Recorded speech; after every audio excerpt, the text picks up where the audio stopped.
Hello everybody. I just wanted to do something a bit different. I cut up some oranges, then I also have some tea, some lemon tea, which is my favorite, with a bunch of honey. So I've been having such a lovely day today. I went to the gym. I ran on the treadmill while I watched this Swedish show, Shaolin Heroes. 7 very famous and successful men go to South Korea, and they go to this temple and learns to do like kung fu, meditation, a bunch of that. And it was such a good show. Like, I really recommend it. So I watched that at the gym. It was so nice. It felt so empowering to watch people do kung fu while I was running on the treadmill. I get really excited. So yeah, I watched that, and then I did some dynamic stretches. I'm also doing Veganuary. I think that's how you pronounce it, but I'm vegan for this month, so that's also very exciting. But anyways, that's not what this video is about. I've been very hesitant to if I should post this video or make this video at all, but I feel like I want to document this for my own sake. I also feel like if this video can help one person, that's gonna mean a lot to me. So almost exactly a year ago, I experienced psychosis. I would say that the whole journey started with me getting my bipolar disorder diagnosis. I got it in, I think it was November 2024. Fast forward to 2025. So January 2025, I started working at this new job. It was very stressful. I'm not gonna say what kind of job it was because it's not important, but it was very stressful. It was very demanding. During this time, I was also very much an overachiever. I was working for like 1.5 weeks until I started getting these symptoms. And I actually, like, the symptoms started sneaking up slowly on me, where I had a lot of paranoid thoughts. And I don't really want to go in depth of what type of paranoia I experienced because I feel like that's not relevant. It is also very personal and very difficult to talk about. Like, my closest friends know about the paranoia and what I was, because I had hallucinations and I was very, very scared. I feel like the paranoia started a few weeks prior to me actually starting at this work, when the stress was just like a lot. And I've been struggling a lot with insomnia, where it's something I still struggle a lot with, because when I'm nervous or stressed or very anxious, I just have the most difficult time sleeping. And that is something I still need to work a lot on. But also during this time, I was so stressed that I barely ate anything. I only drank coffee. I also took snus. What is it called in English? Swedish snus, nicotine. So all I did was drink coffee, overusing snus, didn't work out or anything, didn't sleep, and it was just all of these different stress factors. This started giving me paranoid thoughts. So, and you don't really realize it until it has gone too far. Because I didn't really tell anyone about these first paranoid thoughts. I just let them sort of happen, and I didn't understand either that they were a form of paranoia, because I just thought that it was a fact. And that is also the scary thing about psychosis, is that for other people, it is just a psychosis. It is like a medical thing that's happening in your brain. But for someone experiencing psychosis, it is a trauma. Because for me, everything I was seeing, hearing, all of the anxious thoughts I had, they were real. Like everything felt so real. Just think about all of your most anxious thoughts. Like, for example, oh, he's looking at me because I look weird, or oh, she's doing this because blah, blah, blah. Like all of those anxious thoughts that we have as humans, imagine all of them being 100% true for you. And that they just keep on spinning and spinning and spinning until it's this big ball of just anxiety and paranoia. So that is how I would describe the psychosis. The paranoid thoughts kept getting worse and worse and worse. And at this time, I also lived with my cousin. And I just remember, like, when it was really deep into the psychosis, I think it was a Thursday or something, where I just started crying at work. Like the tears just couldn't stop falling. I started crying so much. And then when I took the wrong bus, because like a part of the hallucination I was also seeing was that it was the wrong number on the bus, and it like glitched, and so I could get on the wrong bus, the wrong train. Like I had a really hard time. It took me ages to get home. Um, and I just remember the same day that I was crying at work, going this very long way back home, taking the wrong bus. When I got home to my cousin, I was just like super happy and told her about this life-changing experience that I've had. And I remember, like, it was so clear to me that something was off, because I remember her looking at me and being like, hmm. And I think it was the same night. Like, all of this is kind of a blur, but I think it was the same night that my mom called me, and she told me that that phone call was so scary because nothing I said made sense. Everything was just like, I just spit out so much random stuff, so much paranoid thoughts, so much things that just didn't, like, there was no red thread through anything I said. I think this was the same night. I told my brother about uh, this paranoia. I just told him, like, this is what's going on. And he just felt like that is crazy. So he called me and was like, okay, what's happening? What's going on? And I remember that what really like made me, what really shifted everything was that he said, are you sure that these thoughts aren't just in your head? Um, and of course, when a person says that, when you are just 100% sure that someone is, for example, chasing you, or that you're being watched, or like when all of that comes true in your mind, having someone say that, are you sure this isn't just in your head? Like that really freaked me out so much. I just realized this is gonna be a long ass video. Jesus Christ.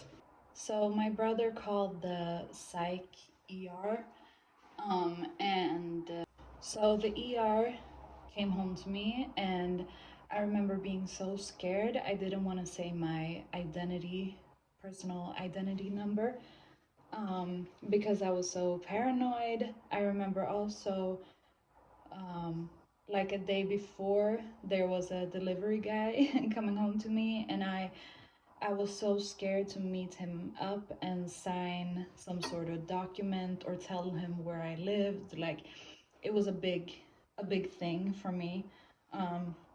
Yeah, the ER came home to me and they pretty much said that, yeah, okay, you're not a danger to yourself or to anyone else, so we're gonna let you like stay at home. And then tomorrow, if you get these thoughts again, like call in sick from work, and if you get these thoughts again, go to your doctor.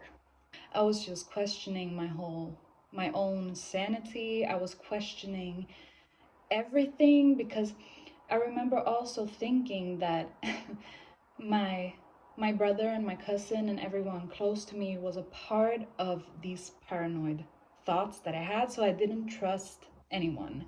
So anyways, the day after, the paranoia came back, of course, and I was admitted to the psychiatric ward. And this was also very scary. At first, I was like, because I've never been in contact with psychiatric care at all. Oh, I'm so warm. I also got involuntarily committed to the psych ward, which is an experience as well. So I didn't have a choice. And this is because I was a danger to myself, because they were scared I was going to hurt myself. You get to do this like urine test where a nurse is gonna watch you pee pretty much to see that you don't have any drugs in your system. I guess it's very common when it comes to psychosis or any sort of psychotic episode. They have to make sure that I wasn't on any drugs. And like, mind you, this was the first time I was in contact with psychiatric care ever. Like, I have never, when I was younger, I was never to like in touch with any psychiatric, um what is it called, psychiatric services of any kind. So getting into the psych ER was very special, very scary, very intense, because they also check that you don't have any sharp objects on you, you don't have any pills with you. Everything is like, they have to make sure that you're not being violent, that nothing is happening. They take your blood pressure. When I got hospitalized, they also did some blood tests and all of that, and I was very scared of needles. Also still being paranoid and scared. What are they gonna do the blood tests for? Why are they gonna put a needle in my arm? Like, it was all of that stuff. So I got this medication that made me so chill and it just really calmed everything down. Something very special to me that I remember, the first nurse I think that I met, or the first doctor, yeah, I think she was like a doctor. She told me that my brain at the moment was like one of those snow globes, you know, with the snow swirling around, and my thoughts were just everywhere and they didn't make sense and they were not connected. It was just like snowflakes everywhere in my head. And what the medication did was to just get these snowflakes to land on the ground, just like in one of those snow globes. And that was super accurate for this medication because that's exactly what it did. And it was lovely. But yeah, so I spent 3 days at psych ward.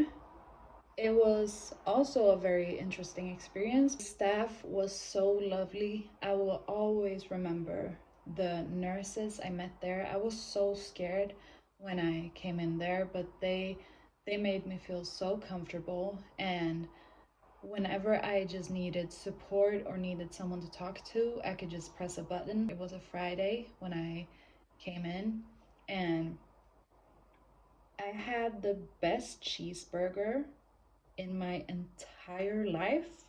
Like, the food there was amazing. It is very scary to go to the psych ward. It is very scary, but it's scary because you have an idea of what it is. I watched a lot of movies like Shutter Island, for example. Like, it's so different than what you would expect.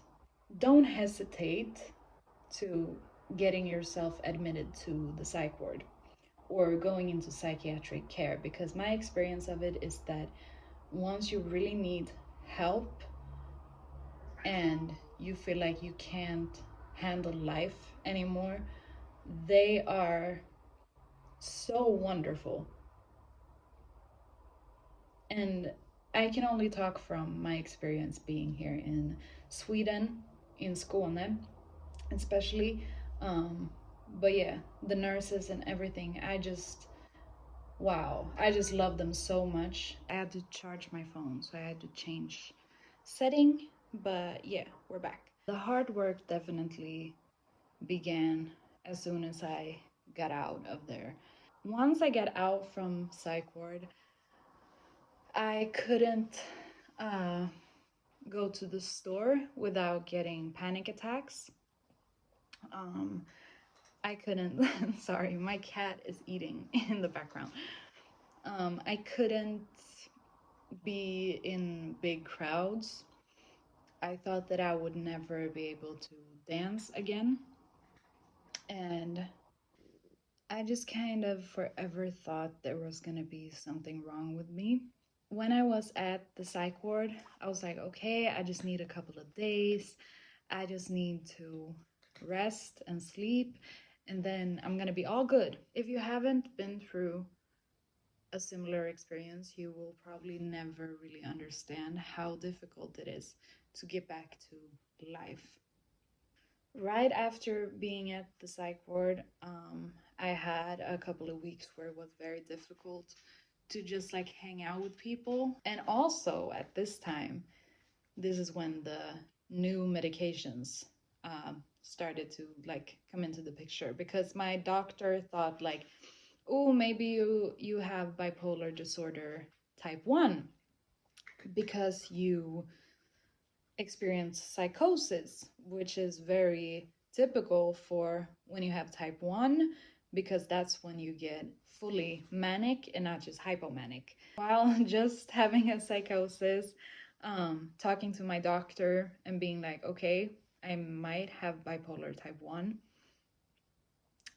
and then trying out new medication. Later on, like a few months after I found out that I wouldn't be able to come back to my job.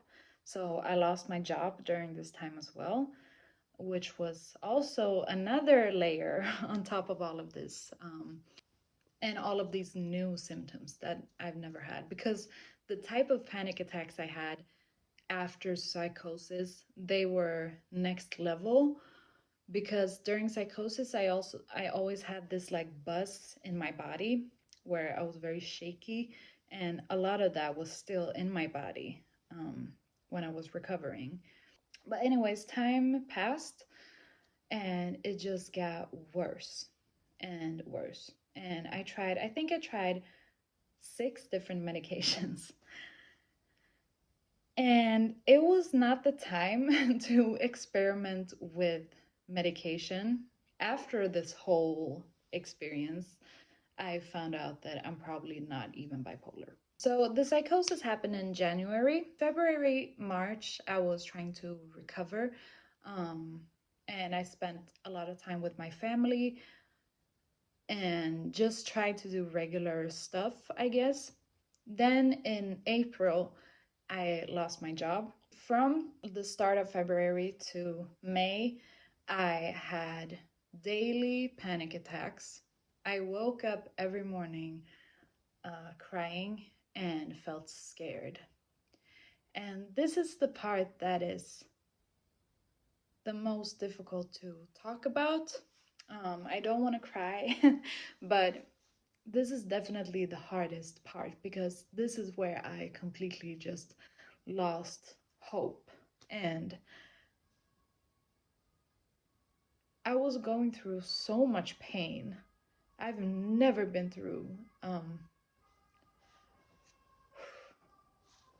oh, I think all of these different components just piled up into me being completely out of it.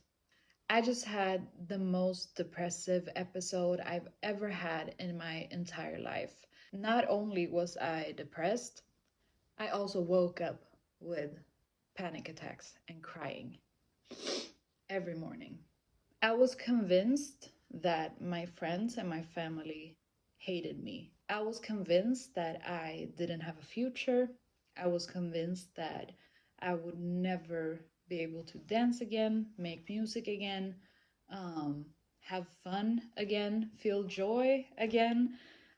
All of those thoughts just spiraled.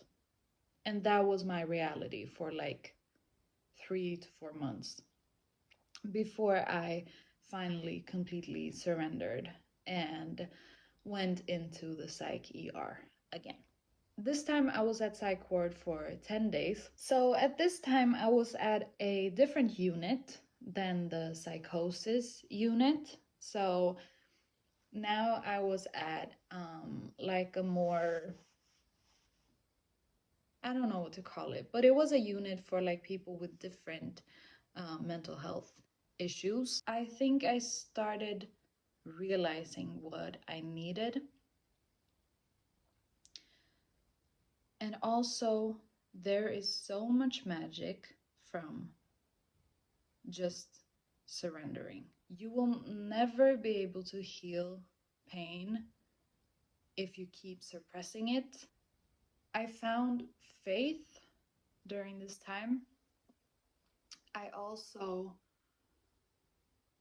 I also realized that I had to go back to the things that keeps me alive, which is dancing. During this time, since I had been through so much panic, so many panic attacks and anxiety and stress and psychosis and a lot of scary negative feelings and emotions and just like bodily experiences,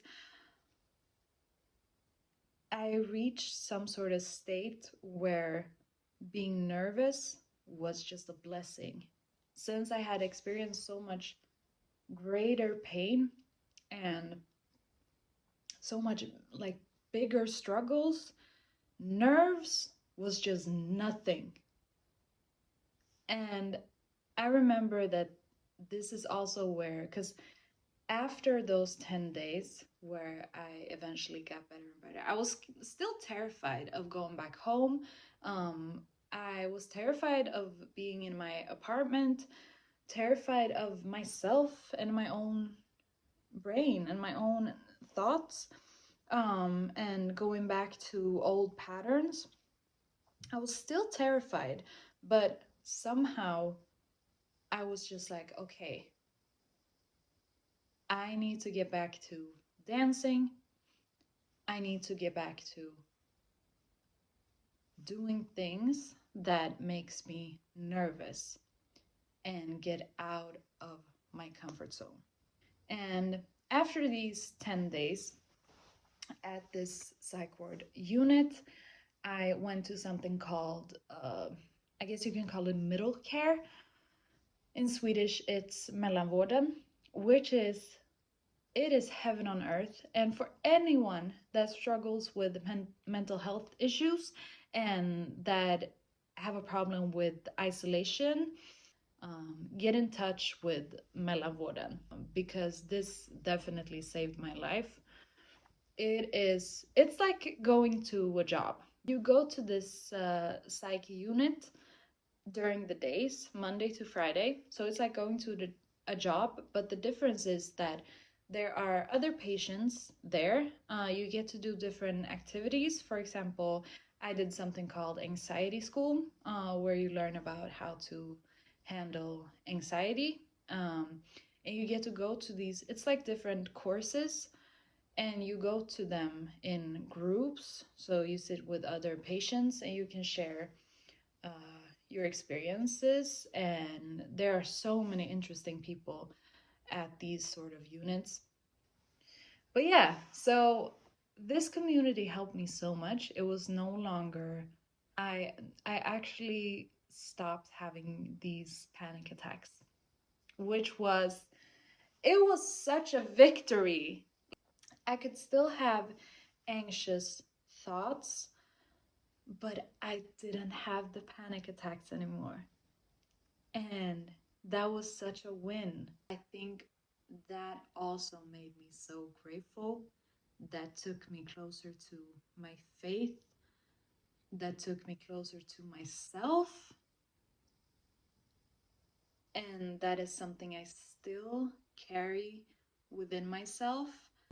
I thank God for the people around me. I thank God for middle care. I thank God for psychiatric care in Sweden because it's amazing.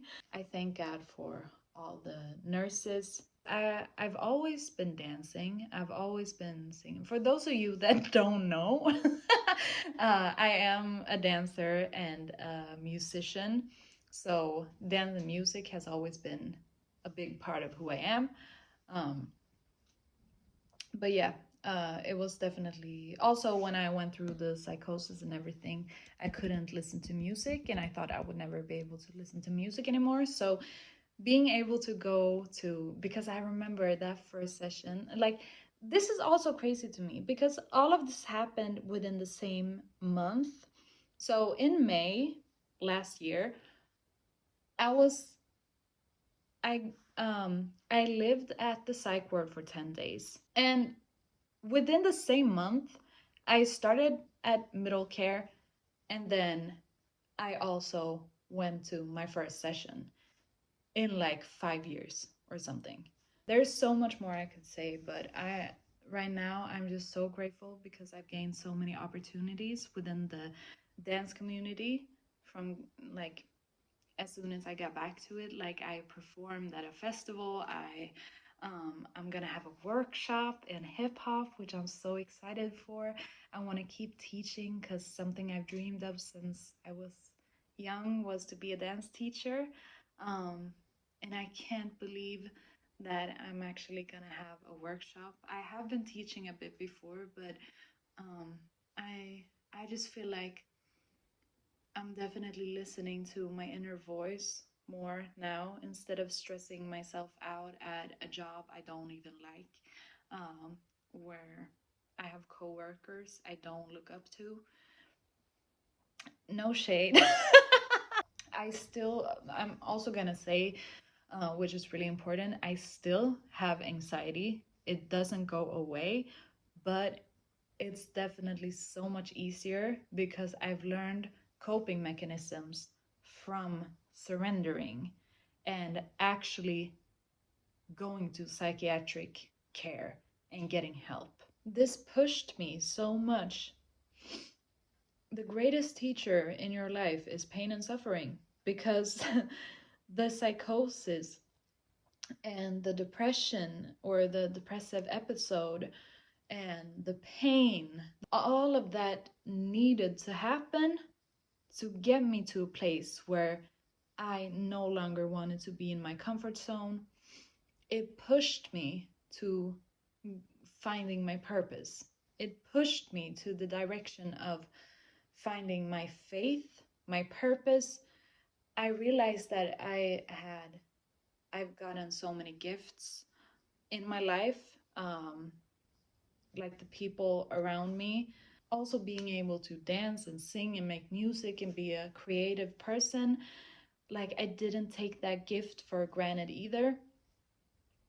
And all of this horrible experiences just led to something so beautiful. I started battling again. I have been working on myself a lot as a dancer. I've developed so much more than I've ever done before because I think also now I'm so much more honest with myself within the dance journey. It's like I just realized that this is what I'm supposed to be doing on this earth. And imagine if I wouldn't have lost my job. Now, I'm still looking for jobs, but imagine if I, like, in a way, I feel like it all happened for a reason because now I'm more happier than I think I've ever been in my life. I'm standing very firmly in my purpose. I know my purpose. I'm I'm showing so much gratitude. I I'm focusing on light and love and positivity. I'm focusing on compassion. With all of this being said, since my phone is probably gonna die, like this video if you want me to talk more about this. I hope it helped someone and gave some sort of guidance to someone. And if it didn't, this was really good for me because I wanted to document all of this. Thank you so much for watching this video. Take care of your mind, body, and soul because it's everything you got. So yeah, bye.